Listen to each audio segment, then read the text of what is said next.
Welcome to Beyond the Hot Flash podcast. Today, I'm so thrilled to welcome a guest who is pioneering a truly compassionate and liberating approach to how we view aging and our bodies. It's Deborah Benfield. Deborah is a registered dietitian nutritionist.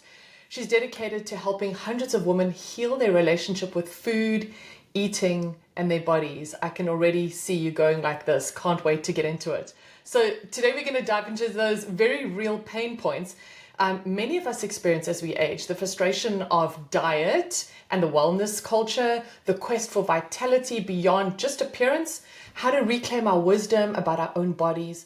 Deborah's here to change the narratives that hold us back and inspire us to embrace this powerful change of life with fierce compassion. Welcome, Deborah.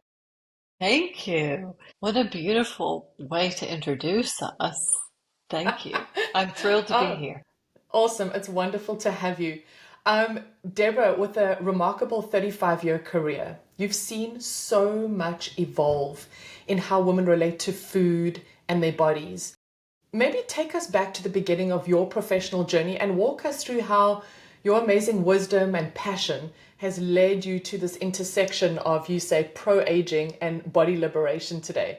And especially with your elder journey. I love the word elder, starting at 60. I will make this brief as far as becoming a dietitian, and I'm very fortunate in that I met a therapist that I shared a lot of clients with who specialized in eating disorder work, and she invited me to come into her practice. So she was an amazingly wise supervisor for me. So I got to enter into the eating disorder recovery world early in my career, and I fell in love and have never left. I've done lots of different kinds of work, but my passion is really around everything that you said in the introduction. But when I turned 60, I myself personally started doing research on things that I needed to pay attention to in my lifestyle choices and was very disappointed in the presence of diet culture and ageism. So I decided to pivot toward this intersection of body liberation work and facing the ageism in our culture. So that's what I do now. I have some online offerings and see clients one-on-one, and just wrote a book that will be out in December called Unapologetic Aging. Amazing. We're going to touch on that later. I'm excited to hear more about that. Let's talk a little bit about healing relationships with food, body. How does the relationship with food and body image become more challenging for us women as we move into 40s, 50s, and beyond compared to younger years? Yeah, I think that I don't talk just about women, but I think for this conversation, we're focusing on women because I see more men in my caseload than I ever have. And I think men need more resources around this conversation. But I think women tend to face more pressure, and our bodies change so much in puberty, way more in a very different way than the male body. And if you choose to have a baby, and then as we hit perimenopause and menopause, those times in our lives, our bodies truly change regardless of our choices. So that can be very triggering because many folks just white knuckle even more around their choices, become even more restrictive, and work harder at a time where the body is changing. So it sets us up for becoming more disordered in our relationship as we work harder to control at a time that the natural process is working in the other direction. So whenever you have your biology, your body working in opposition to your thoughts about what's culturally acceptable, is that's the on-ramp to a disorder and a fracture in the relationship with your body. So midlife, of course, is a really hard time because your body's changing. Big time. And then with Yeah, midlife, those changes, it's like, what do I do now? We start right. to do things that we could do in our 20s and they don't work anymore. And you say white knuckling, I love that. It's maybe at this point we can touch on EDs. You mentioned EDs, those are eating Hmm. disorders. I loved your Hmm. blog on this. Go to deborahbenfield.com. Go read her blogs. They're amazing, super insightful. EDs creep into our midlife, relapsing, if you will, in desperation to be how we once were physically. This is very interesting to me. So, eating disorders, let's talk a little bit about that. Yeah, it's such a tough time in midlife because we're also facing losses, lots of different kinds of losses, and certainly big changes in our lives. So it's a vulnerable time for lots of reasons. If your children perhaps are leaving the home, you're becoming an empty nester, as they say. The divorce rate goes up. There may be changes in your professional life. So it can feel like you're lost. So many times we then look to our bodies as what we believe we can control at a time that we're losing the ability to have a sense of control, as you just said, like what you used to do doesn't work anymore, in air quotes, work being suppressing and controlling and containing your body, which I I hope that we can move away from that anyway and just kind of allow our bodies to be our partners and not a project all the time. So it's a complex time of life that I think is vulnerable for many women when it comes to developing what may be disordered behaviors and even a full-blown eating disorder. And many of my clients tell me that they had an eating disorder when they were younger and they did really well, but the changes in their bodies and the noise from the menopause space is making them feel pulled back to some of their old eating disorder behaviors. So it's just a high risk time for many reasons. Sure. Thank you for sharing that. I think there are people that are going to be listening to this podcast, and just sometimes it's a blind spot. It's like, oh, yes, maybe I am relapsing. We just need a bit of a jolt to go, like, where am I at? What am I doing? Yeah, Maybe I need some yeah, help. yeah. I wanted to read this in your blog. I kept it on my phone here. There's an excerpt from Deborah's article. It's called Your Body is Still Waiting for Your Kind Attention. Just listen to this. Midlife means change. Heck, menopause was actually called the change when I was a kid. Same. Most of what is familiar in your life, including your body, begins to shift under your feet. Most, if not all, of these changes are outside your control. Kids grow up, marriages may shift, friends and family members get sick and pass on. Careers don't feel quite the same. Your clothes no longer fit. Your body doesn't work the way it once did. Understandably, you want to white knuckle around how you eat and exercise, grasping for something to hold steady through the storm. Wow. You guys need to read this blog. It's so good. So, Deb, I love your positive spin on this transition. So, you talk a little bit more after that. Can we talk about that? Sure. I just would love for women to embrace the fact that their bodies are going to naturally change. And I know that's, sorry, incredibly hard in a culture that makes us feel like we lose our relevance as we look older and have bodies that don't fit the ideal any longer. It's a very hard time to just allow yourself to come to acceptance. But the clients that I work with that are successful in really accepting their bodies tell me that they have access to their creativity. They have access to becoming clear on their true values because trying to constantly work on what you're going to eat and your workout and what size you are is exhausting. It's an incredible brain drain and a thief of all of your joy. And you can also spend a lot of money trying to constantly sign up for the next diet Absolutely. program, jump on the next bandwagon.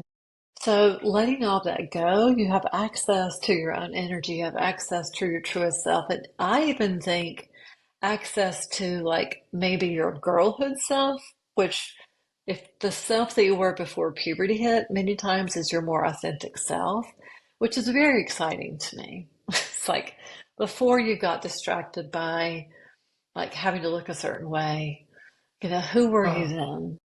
yeah, Can you rejoin that part of yourself that yeah. is free? There's a lot of freedom there. I feel like it's that whole like, Yeah. just letting it go. I love the way you said those things steal our joy. I love that Mhm. phrase. Why are we allowing these things to steal our joy Yeah. when that is for us to have, to live, and to live abundantly and to live a fulfilled life? When I will share an experience, you are going to a wedding or a birthday party and it's a bit of a dress up situation, and that frustration, you're standing in front of your cupboard, it's such a girl thing. Maybe it's a guy thing, but I know for me it's a girl thing. You're standing there, what to wear. It's maybe you meeting with all your family, maybe you've put on 10 pounds, maybe you look different, you are older. There's so many factors, and all that stuff comes rushing in, all the negativity, all the outside stuff that's so disgusting and so toxic. When like that's such a stressful situation for people, and it is liberating to be able to not have all of that going on. It takes up so much airtime, so much stress, so much stuff, which we shouldn't have to deal with. I love what you're doing. I love hearing that you have so many people coming to you with these same issues, but it means that there's a lot of work to do. You mentioned helping women reclaim that truth, that they are the expert on their own body. So we are the experts. And for a woman in her 50s, who feels completely disconnected or even betrayed by her changing body, it's like, oh my gosh, I've got this tummy, I've got this stuff, I've got this thing on my arm, I've got the chin, like the neck thing. What's a first, like, compassionate step you guide her with to begin reclaiming that inner wisdom? What would your advice be? Is that a big question? It's a huge question. Help And us, I help us. I just had this exact conversation. I have a membership and we talked just about exactly this yesterday. The scenario that you painted of having to like walk into an event, Yeah. knowing that you'll be judged, perhaps because you've changed. That, and just like when you bend over to tie your shoes and you feel your belly and you haven't always had the same feeling that that's kind of a new part of you, which is very, very common in midlife. Like, what do you say to yourself? Because the first thought tends to be highly critical and even blaming of yourself that you have caused this, that you have slipped up, that you've messed up. And I think having conscious awareness of those thoughts is so hard for us. We just know that we feel like we're in a funk and that we're having a bad body image day and we don't, like the clothes in front of us. But we don't realize what we have been saying to ourselves. So I encourage folks to see if they can really notice the actual thoughts so that they can look at them. And the next step for me personally, when this happens to me, is I say, who said? Like, where are these ideas coming from? Because they're not mine to start with. They are learned from the culture. We're socialized to believe that there's a right and wrong way to have a body in the first place. Yeah. That Sure. allows me to externalize and not so identify with this critical thought, which gives me enough space to see that it's ridiculous. It is ridiculous to think that my body is supposed to look like somebody else's idea of the right way to have a body. That's very helpful for me. And I Mm. don't know if we can say bad words on your podcast. I'll say But just stick it to ye- you, patriarchy, because I know I learned this from an oppressive system. instead of like it coming from my actual relationship with my body. Because when I was a little girl, I felt free. There were times that we felt free in our bodies. And discovering and reconnecting with that is incredibly empowering. But that's a lot of effort. That takes a lot of effort. And then sometimes Yeah, to yeah. even have gratitude for the changes in your body. Because my belief is, and it's not just a belief, it's also supported by data, that having some weight gain is protective. That the data on mortality and morbidity is that those who are in lower weights have a higher mortality and morbidity. You are more frail, you're more at risk of not surviving injuries or the next virus that comes around. So it's very true that having this little bit of extra that we gain in midlife protects us. It's really hard for us to wrap our heads around that. What I love is talking about that negative talk, and then you have this negative spiral and this constant negative talking to yourself. Right. So I have this thing where I say, even when I used to teach my kids when they were really small, to have an autoresponder. You know, you have an autoresponder in your email if you go on holiday, like, hi, I'm away, contact this person or whatever. And it's in the same way we need to practice our responses to ourselves, Right. so that even that, like Right. a mantra, it's like, I am healthy, I am strong, I am worthy, I am capable. Mm. Or whatever it is, you go through that situation where you're standing in front of your cupboard and there are things that you need to say to yourself to get you on track. It's going to be okay. Who said? So I love that. Who said? So, so true. You speak about the intersection of pro-aging and body liberation. These are really big phrases. Can we Yes. unpack Yeah. what it actually Yes. means in practical daily terms for a woman? She's navigating midlife. She's feeling, I love the word invisible. That starts to happen. Or she's pressured by these ageist beauty standards. Let's talk about pro-aging, body liberation. Pro-aging is a lovely concept because anti-aging, I just think that is one of the most preposterous terms I've ever heard because aging is living. It just is. And to be anti-aging just doesn't make any real sense. I mean, you cannot stop time and what happens naturally over time. You can try, but I think that is not something that is helpful to anybody. So pro-aging is like trying to come to like more of an acceptance and an affirmation of what it's like to age, to be not only an acceptance, but perhaps even embracing aging. So the pro-age, there's a movement of pro-aging folks, which I am in full support. I'm all in. However, there is very little body diversity. There's a lot of thinness. And I live in a straight sized body, so I can't say too much about I'm not judging. I'm just saying we don't really amplify all kinds of bodies. There's still a lot of very thin bodies that fit the beauty ideal with silver hair. Well, because there's so little body diversity in the pro-aging movement, women in midlife that are looking for community and a sense of identity see once again all the thinness. And it's very confusing because it feels like the only way it's okay to age and be pro-aging is if you're still thin. That's how it feels. So we just need to embrace more body diversity within the pro-aging movement. But I understand, and this gets into the body liberation question, I understand why it feels like you need to be thin. Because as you look older, you feel like you lose relevance, that invisibility you referred to. So you feel, without conscious awareness, pressure to look fit and thin. So you still look like you're putting effort into your appearance. It's so hard because there's so many layers that are coming at you when you're in midlife. You're literally the target audience for so much marketing around dieting and anti-aging and even pro-aging.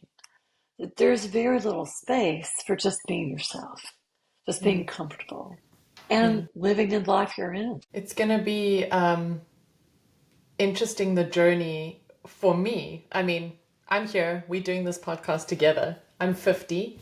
I turned 50 in November. And the changes are real, going through perimenopause.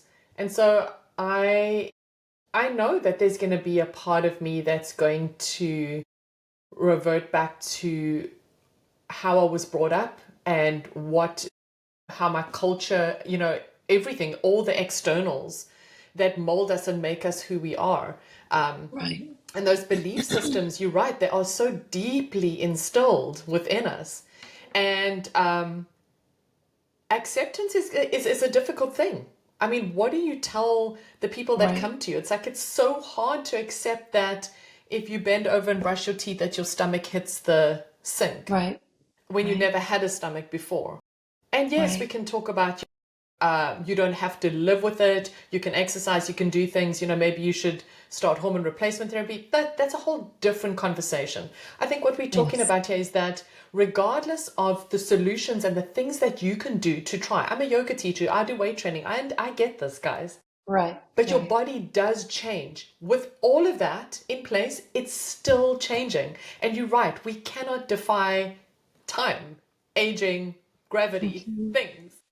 Right. And so it's that big thing for me, I think, in getting really specific about how do we learn to accept this change? I mean, we have so much resistance, don't we? I use the metaphor of monkey bars. I don't know if you've ever been on monkey bars, but you can't move forward until you let go of the bar you're holding. Wow. So there's a lot of potential for stuckness if you get hyper-focused on your appearance and wanting to stay the same. There's a lot of loss there. So to talk about the potential for growth and movement and adventures and vitality into your later life, your later years, it's so important to be able to let go of your current body and your appearance so that you can age and become an elder. And the privilege of that, if people can wrap their heads around the privilege. I lost my best friend when I was 50 to breast cancer. And I think that's another reason why I'm so in favor of pro-aging. Because every time I hear people complain, Got a bit emotional there. sorry, Carry on. every time I hear people complain about like their next birthday and what's happening in their bodies, I think about her. Yeah. It's like how much she would have loved to have had this next birthday. Perspective. So it's a privilege. Yeah, it is. Yeah. And I'm sorry, I know there's part of us that knows that. Your journey as an elder. I love the word elder, by the way. It deserves all the respect that it conveys, starting at 60. It seems like really profoundly personal. I mean, how did becoming a grandmother and the awareness of limited time and abundant life specifically shift your focus from longevity to quality of life and vitality? I mean, I feel this even as I'm 50, you start to think about these things, vulnerability, where am I at? Life is short. We lose friends along the way. And so I get it. How do you think about this? Yeah. I just want to say I'll be 67 in December. And Amazing. I totally agree with you that something clicks when you turn 50. There's something about, for some people it's before that. For some people it's in their 40s when they start to have that moment of awareness that time is finite. You know, I don't know why we don't think about that until we get to midlife. But there are things that may happen along the way, as I just talked about with my friend, that make you very aware of the limits to our lives. And it allows you to reflect on how do you want to spend your precious time and energy. And as an elder, I feel like I'm an elder in several different places in my life. I have been captivated by the word elder, just as you stated, because of the word elderly and how very different those two words feel. I'm just Wow, absolutely. fascinated by how different they feel. It's like, that makes no sense. But there's a big So, difference in how they land. It's very hard to remember the power of being an elder when you're treated elderly. wow. And I've already started having these experiences where people call you sweetie or sweetheart, or there's just a feeling that you're being seen as elderly Mm. in some system or another. You have to decide that you are an elder and to you probably, I don't know if you're seeing my body, but my body just kind of straightened up when I said elder. It allows me to feel like I can take up space and have a stance that is powerful. And I don't care nearly as much what other people think. Yeah, you have to claim it. Yeah. I And love it. yes, my body is different. I didn't have a belly before. Now I do. It's There's an amazing book, and I'll have to tell you later. I cannot think of exactly the title of this book that was written by a therapist that works with eating disorders in Mm. midlife specifically. And Yes. one of her clients said that she was deciding that this middle, she called it a spare tire, was really her life preserver. And I will never forget that story. It means a lot to me, and I use it all the time with my clients because that is what it is. These changes in our bodies are protective, are life preservers. And when you become an elder, you need to remember that so you don't get distracted by all of these stories about you should shrink yourself, you should like work on your wrinkles and not have softness. I mean, our bodies naturally become softer as we get older, and I kind of love that. I really have decided I'm going to just love that. There is something very welcoming about the softness. And there's also something really beautiful about trying to really have a positive spin on all of this, like you. Yeah, It's right. so refreshing. I know in the First Nation community, when you speak about an elder, you're right, it has a different connotation than saying elderly. An elder is somebody who is respected, who's achieved some kind of level or status, and that's exactly what it is. It's a word that holds a lot of respect, and I think if anything out of this podcast, I'm so glad we got to speak about that. And I think that's very, very special, and I think we should be using that word more. So thank you so much for that. For a woman who wants to keep Yeah, her mind sharp, live with vitality, and let's get onto the positives, like have energy for adventure in her later years. right. What are maybe one or two non-diet, non-appearance related choices that she can make today that can kind of yield significant long-term results? I think one of the mistakes that we make is start to eat less, and that can cause you, if you're undernourished, it can cause you to feel tired and forgetful and anxious. Your brain is the organ that's affected by that undernourishment. So, in a real permission for nourishing yourself throughout the day and not skipping. I think there's a lot of skipping meals and snacks to really honor your body's hunger sensations as wisdom and invitations to nourish yourself, to support yourself by eating. So that's one of my favorites, is to try not to fall for undernourishment or skipping meals. I love that. We talk about, oh, so often. I think it was either Dr. Mary Claire Haver or Dr. Vonda Wright, I can't remember which, is nutrition over calories. It's so liberating. Strong over thin, nutrition over calories, nourishment, inner wisdom. Listen to your body. Love that. Yeah, Love it. please listen to your body. Yes. My other big one is to try to think of movement as play. I work with a lot of clients that have resistance to movement because they feel so overwhelmed by the pushiness and the fitness culture around. I mean, it just keeps getting more demanding. Every time you look at it, it's just more and more that's expected on the list of things. So to really, once again, return to that childhood self to go, so what felt like play? What really feels like innate to your body that you want to go do that's literally playful? And that to me is so much the answer. I mean, I love yoga too. I mean, yoga can feel very playful.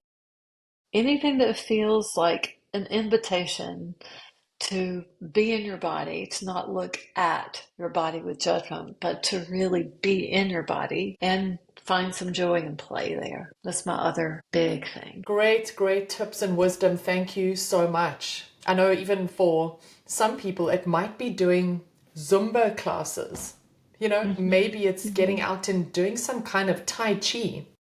And I'll tell you something that's actually quite interesting. Many people don't know this, but originally in yoga, it's a very new modern thing where you do yoga in a studio or a class and there are mirrors everywhere.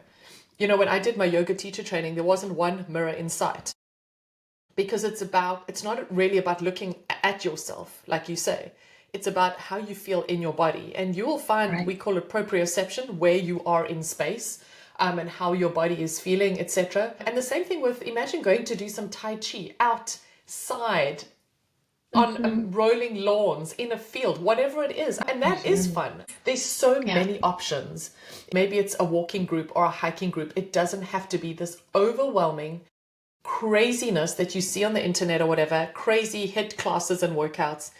I don't think that's accessible for everybody and it's not attainable for everybody. I feel like they're just not enough. They start to feel Yeah. like they identify with the not enoughness, which makes them just stay home.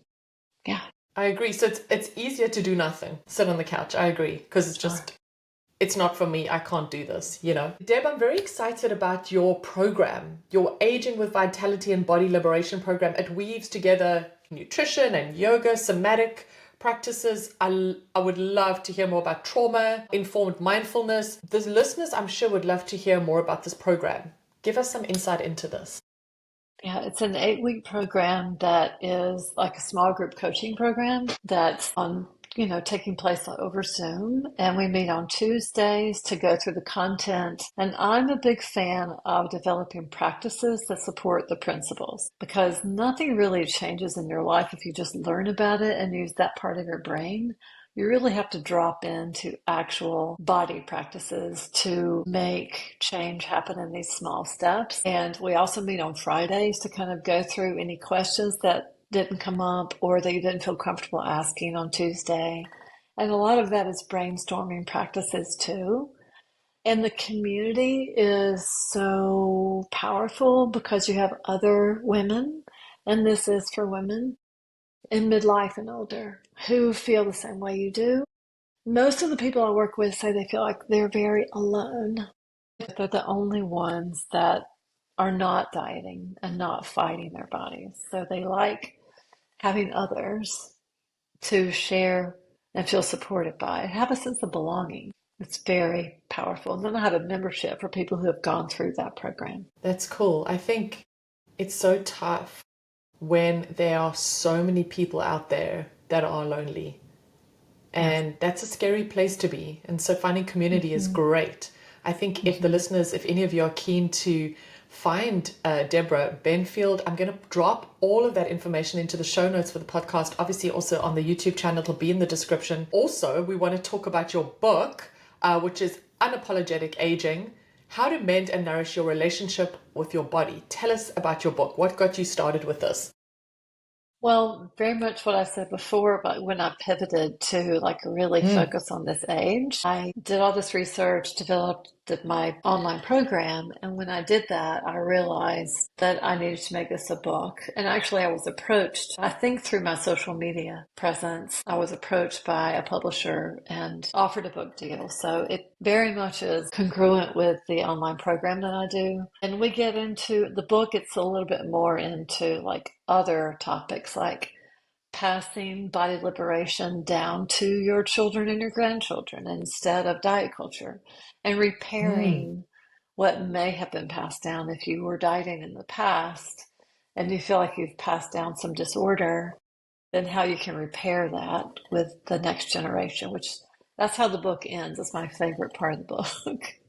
Wow, Because I that's dedicated meaningful. this book to my granddaughters. Yeah, because I want Oh, them to feel yeah. completely comfortable in their bodies forever. So powerful. I love Yeah. that. And sexuality.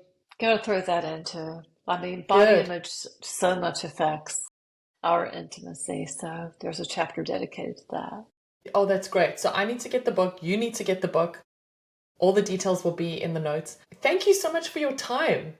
I also Yeah, want to thank thank you so you. much for the work that you do to just help so many people. It's just so great. I am so glad I found you on Instagram and that I have a new friend. You can never have too many friends, and you can never have Yeah. too many women in your corner.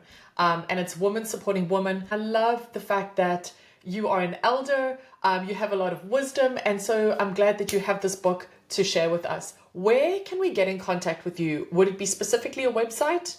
DeborahBenfield.com, correct? That's probably the best place, or Instagram. I have a Substack. So I'm lots of different places. Wonderful. So there's a Substack as well. I'll leave the details there. Deborah, it's been fabulous. I have learned quite a bit of stuff today about myself and just about, there's some things that I need to go back and think about my learning, where I'm at. And I think that for the listeners, it's the same journey, right? So thank you so much for your time. And we need to do this again. I think there are a couple of other things that we need to unpack. Okay. Thank you very much for the opportunity.